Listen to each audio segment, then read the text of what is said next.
नमस्ते, जय हनुमान, ज्ञान सागर, जय कपीस तुम लोग उजागर। तो एक बहुत अच्छा गारी गीत है। तो जय जय हनुमंता यही गारी का बोल है।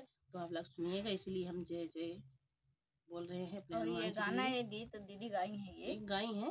अरे नाम भी मुझे बहुत अच्छा लग रहा था। हाँ, तो हमने सोचा कि हमें भी अच्छा लग रहा था, मैंने कई बार सुना था, तो मैं सोचा कि लाओ आज हम भी अपने चैनल पे गा के डालते हैं, तो इसीलिए गा के डाल रहे हैं। तो आप लोग सुनिएगा और बताइएगा गारी गीत कैसा लगा। सुने तो होंगे, लेकिन फिर भी मैं डाल रही हूँ, तो आप लोग जरूर बताइएगा कैसा लगा। देखा था नहीं, गाँव चलते हैं तो सुन जाया बताओ क्या कमेंट हो। चैनल को सब्सक्राइब कर लेते हैं नए नए वीडियो पहुंचते हैं। जय जय जय हनुमंता, प्रभु एक वचन हमारी मनत्या।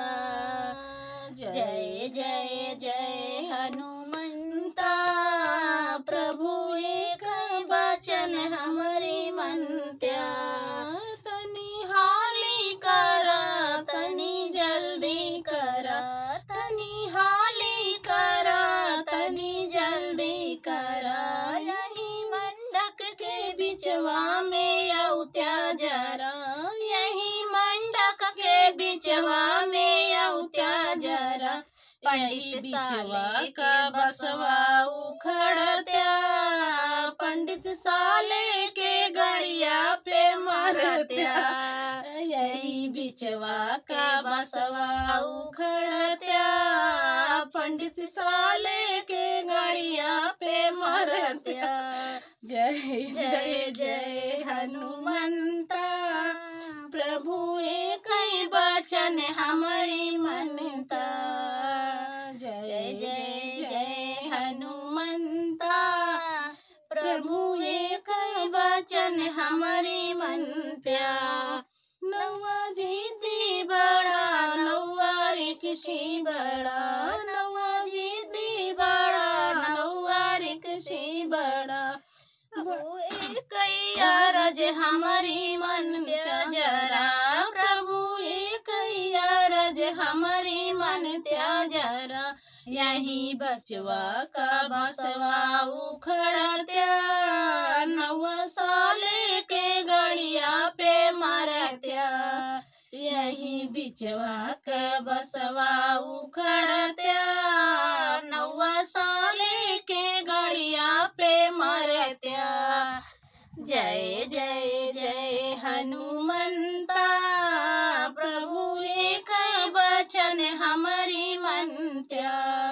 जय जय जय हनुमंता, प्रभु एक वचन हमारी मनत्या।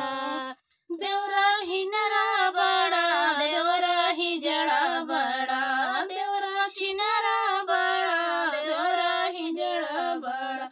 देखा कब से सहेलियन के पिछवा पड़ा, देखा कब से सहेलियन के पिछवा पड़ा। यही बिचवा के बसवा उखड़त्या, देवरा साले के गड़िया पे मरत्या। यही बिचवा का बसवा उखड़त्या, देवरा साले के गड़िया पे मरत्या।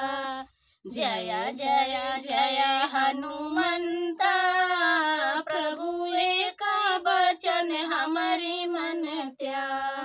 जय जय जय हनुमंता, प्रभु एक वचन हमारी मनत्या। दुल्हा सौखी बड़ा, मन मौजी बड़ा, दुल्हा सौखी बड़ा, मन मौजी बड़ा।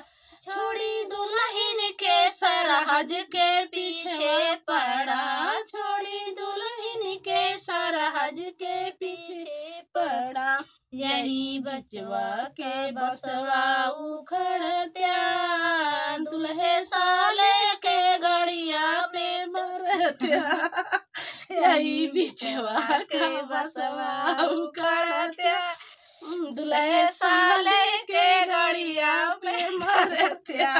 जय जय जय हनुमंता, प्रभु एक बचन हमारी मन त्याग। जय जय जय हनुमंता प्रभु कई कहा हमारी मन त्याग। तो भैया हो गीतिया पर सुना जाए। भैया पंडितो छोड़ दी, नगुओ छोड़ दी, देवरो छोड़ दी, दूल्हा एक सीधे कह दी।